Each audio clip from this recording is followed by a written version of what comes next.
le Data Result. C'est la thématique que nous allons aborder aujourd'hui dans cette vidéo. Parce que, bon, il y a cela quelques semaines environ, nous avons fait une vidéo sur la thématique. Beaucoup de gens ont apprécié, malheureusement, la qualité du son n'était pas les meilleures. Et bien, du coup, on s'est décidé de faire une nouvelle vidéo sur la question et en espérant que cette fois-ci, la qualité du son sera nettement meilleure que la dernière fois. Donc, du coup, dans cette vidéo, nous allons parler de la thématique du Data Result, c'est-à-dire le cauchemar de tout étudiant en Allemagne, de tout étudiant étranger ou international en Allemagne.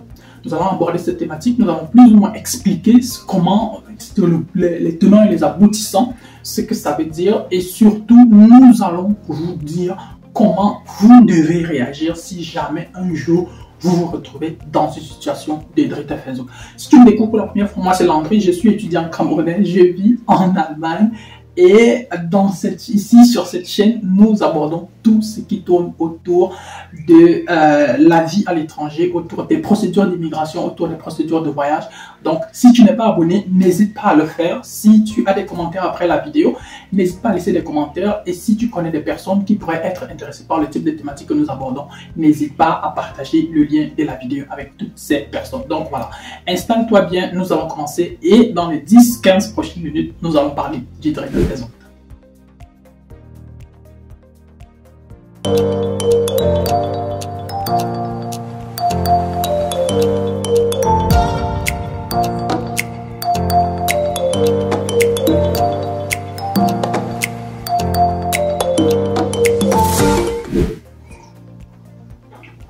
Bon, déjà, le Data Result, c'est quoi? C'est la première question forcément qu'on va se poser. Et je dirais que pour comprendre ce qu'est le Data Result, il faut revenir d'abord sur la structure du système éducatif allemand. Le système éducatif allemand, il est fait de telle sorte que, à l'université surtout, quand on compose, par exemple, lorsqu'on vient par exemple d'un pays comme le Cameroun, on sait que pour ceux qui ont étudié au Cameroun, dans les universités au Cameroun comme moi, on sait que les matières ne sont pas indépendantes. C'est-à-dire, si en première année j'ai 10 matières, je ne suis pas obligé de passer toutes les 10 matières pour passer au niveau 2. Je suis obligé, ce qu'on va me demander, c'est de cumuler un nombre de points jusqu'à ce que j'atteigne minimum 2 sur 4. Et à partir du moment où j'ai 2 sur 4, alors on va moduler mes notes qui sont en deçà de 35, on va les ramener à 35, faire transformer mes échecs en quinte, et à travers ces quintes-là, on me fait passer au niveau 2. En Allemagne, c'est pas ça. En Allemagne, si au niveau 1, chaque matière est indépendante des autres, et du coup, tu dois passer chaque matière individuellement. Que tu aies 15 de moyenne ou pas, chaque moyenne est individuelle. Et du coup, il peut arriver des situations où tu termines tes études, bon, tu es à la fin de tes études, sur par exemple un cycle de licence qui cumule 180 crédits, tu as déjà eu environ, disons, 170 crédits, il te manque peut-être 2 matières de 5 crédits. Quand on cumule ta moyenne est peut-être en deçà de 2, tu es peut-être à 1,8 ou 1,7, mais à cause de 2 matières, tu te fais exmatriculer de l'université, alors que si on était par exemple dans le système camerounais, tu serais plus ou moins autour de 15 de moyenne, et du coup, il est impensable que tu puisses échouer. Alors qu'en Allemagne, c'est pas ça. Si tu ne réussis pas ces 2 autres matières-là, tu te fais exmatriculer de l'université.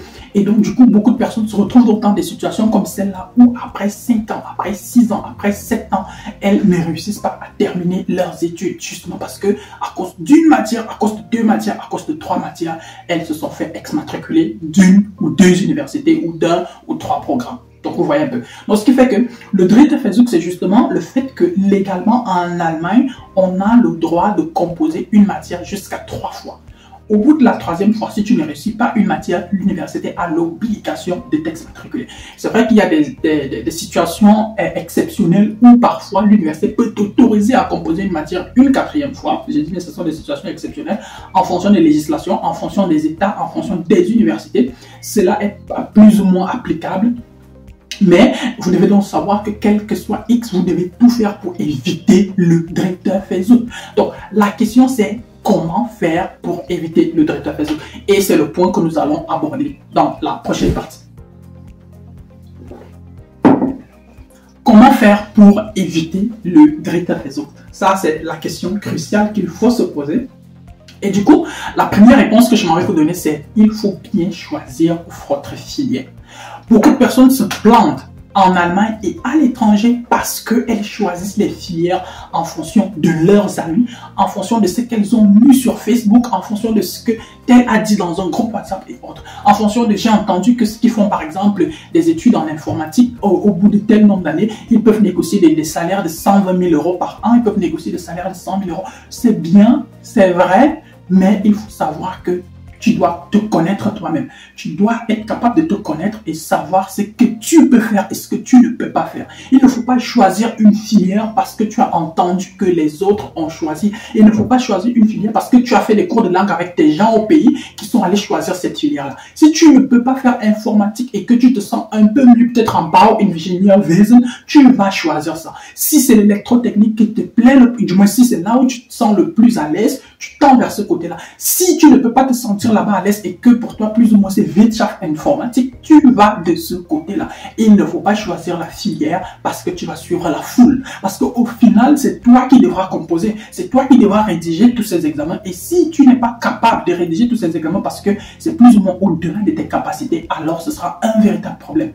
Ici, je dirais que ça, il m'est arrivé quand je suis arrivé en Allemagne. Quand j'ai décidé de recommencer mes études en Allemagne, je me suis inscrit dans une filière qui avait plus ou moins trait à quelque chose de BWL. Et puis quand je suis arrivé dans cette université-là, à la Hochschule de Worms, je suis allé à l'école pendant une semaine.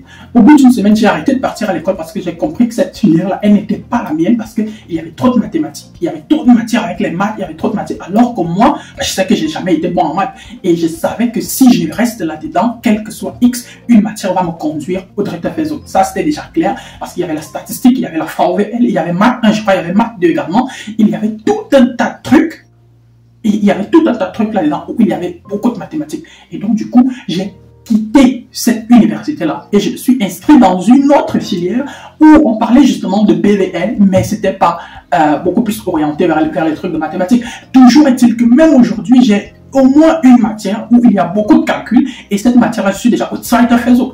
Donc maintenant, c'est à moi de m'assurer que ce semestre-ci, je vais passer cette matière pour que elle ne m'ampute pas, pour que elle ne me crée pas des soucis et pour que je ne me retrouve pas dans une situation de Drittafessucht.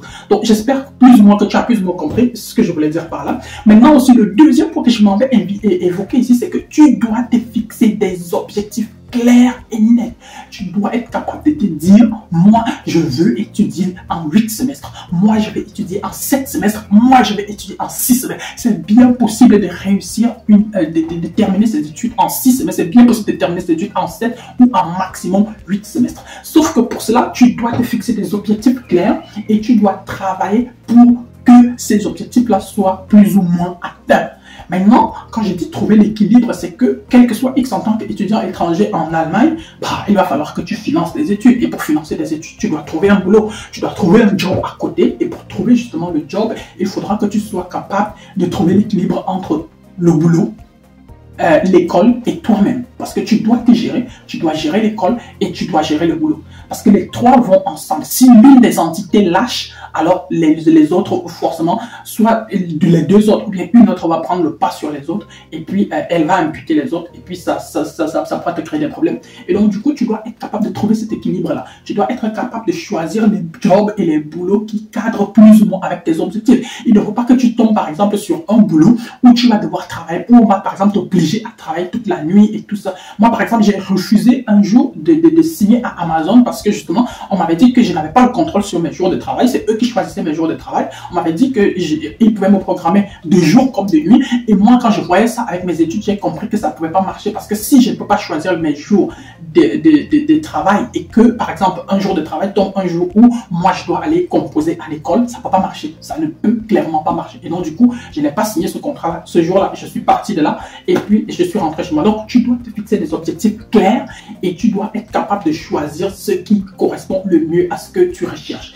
Mais maintenant, un autre point que je devrais évoquer aussi, c'est quoi? C'est que si jamais, par exemple, peu importe ce que tu fais, tu trouves quand même qu'il y a des matières où tu as des lacunes, alors tu demandes du soutien. Tu peux demander du soutien. Tu peux, par exemple, demander à faire des cours de soutien.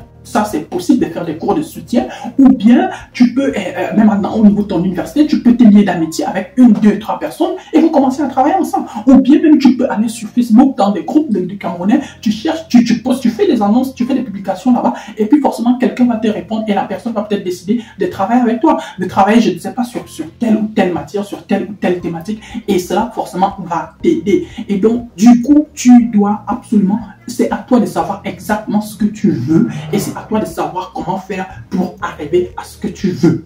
Je ne sais pas si c'est plus ou moins compréhensible et compréhensible ce que j'ai dit, mais il faudra que tu sois capable de te fixer tes objectifs, que tu t'en tiennes à ça. Et maintenant que il y a peut-être un point que j'ai oublié de mentionner, c'est que tu dois essayer d'être capable de gérer la pression qui vient du pays. Tu dois être capable de gérer la pression qui vient du pays parce que sinon, elle risque d'avaler. Elle risque d'avaler et les gens au pays, ils doivent comprendre que l'argent ne se ramasse pas dans la rue ou bien je ne sais pas trop. Non, ça ne marche pas comme ça.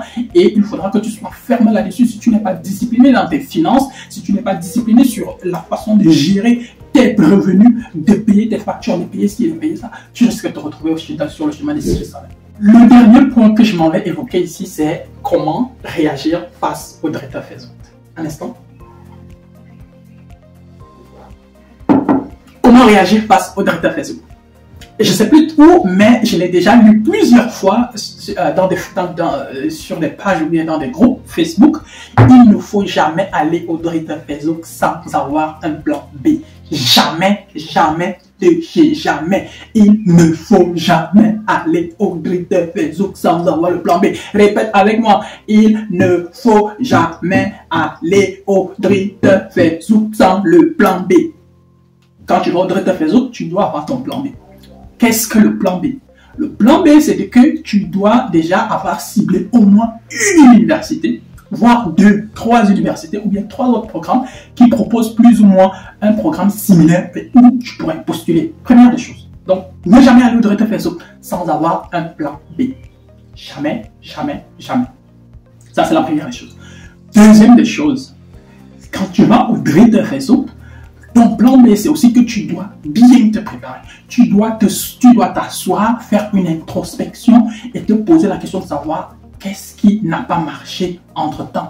Pourquoi est-ce que je n'ai pas réussi cette matière? Qu'est-ce que je n'ai pas bien fait? Qu'est-ce que j'aurais dû mieux faire? Qu'est-ce que j'aurais pu mieux faire? Quand tu te poses toutes ces questions dans cette logique-là, alors tu peux plus ou moins commencer à trouver des solutions-réponses. Et à travers ces solutions-réponses-là, tu pourras faire ce que... Du moins, tu pourras agir autrement et en agissant autrement, tu pourras plus ou moins prendre des décisions qui pourront te permettre d'améliorer ton résultat lors du Drita Facebook. Donc, tu peux t'asseoir et faire beaucoup de sacrifices, faire une introspection, travailler peut-être triplement, quadruplement pour que ça marche et ça peut marcher. Donc, ça c'est aussi l'un des plans B. Le troisième plan B, tu dois aussi commencer à réfléchir au plan sur les papiers. Tu vois, si l'école ça ne marche pas trop, eh ben tu as toujours la possibilité de te dire, ok, si pour moi l'école ça ne marche pas trop et que je veux pas être tout le temps en train de courir entre le beurre et moi, entre le service d'immigration et moi, alors tu cherches une voie et moyens pour avoir les papiers, pour avoir un titre de séjour illimité ou pour avoir le passeport allemand, parce qu'avec ça au moins tu n'auras plus la pression du service d'immigration et avec ça tu pourras tranquillement gérer un certain nombre de choses. Donc c'est l'un des plans B que tu dois mettre, que tu dois poser sur ta table et c'est l'un des plans B que tu dois être capable d'envisager. Dernier point que je m'en vais évoquer ici, l'un des plans B, c'est que tu dois chercher une place dans le Ausbildung. Tu peux chercher une place dans une formation professionnelle et à travers cette place-là, si jamais tu sens que les problèmes arrivent du côté du Behörde, alors ta place dans le Ausbildung, tu vas juste au service d'immigration et puis tu leur informes que bon voilà, toi tu as décidé de ne plus continuer avec tes études parce que ça n'a pas trop marché jusqu'ici et tu leur présentes un contrat de formation professionnelle. Et justement, par exemple, si tu cherches un contrat de formation professionnelle, tu peux nous contacter, on peut résoudre ce problème-là. On peut résoudre ce problème-là et puis te faire quitter, te faire plus ou moins un instant fuir ce stress-là. Et donc du coup, ça c'est plus ou moins des solutions, des réponses-solutions que tu peux appliquer dans ton cas, mais il faudrait tout au moins éviter de se retrouver au Drita Facebook parce que Et toujours, il faut quand même le dire. Il faut quand même le dire. C'est vrai, il faut faire le Ausbildung. C'est vrai, je trouve le Ausbildung à pas mal de personnes, mais il est clair qu'une personne qui a fait des études, qui a fait des études universitaires, et une personne qui a fait le Ausbildung sur le plan du plan de carrière, la personne qui a fait plus ou moins des études universitaires a un peu plus de perspective, a un peu plus de flexibilité et peut nettement, du moins peut nettement mieux gagner sa vie. Maintenant, même la personne qui a fait le Ausbildung peut faire les Weiterbildungen, peut faire les ci, peut faire les ça, c'est pas interdit et c'est chacun qui doit juste travailler sur ses objectifs. Donc voilà, j'espère que tu as retenu 2-3 choses dans cette vidéo. J'espère que cette fois le son il était nettement mieux. Et si jamais tu as des questions, si jamais tu as d'autres stratégies, si jamais tu as d'autres préoccupations, si tu aimerais qu'on évoque dans d'autres sujets, laisse-nous juste un commentaire. Et si tu connais des personnes qui sont intéressées par le type de thématique que nous abordons sur notre chaîne, partage la vidéo avec ces personnes. Et si tu n'es pas abonné, n'hésite pas à t'abonner pour ne pas rater la prochaine vidéo. Merci bien, porte-toi bien, bien des choses à toi et à la prochaine vidéo. Ciao, ciao.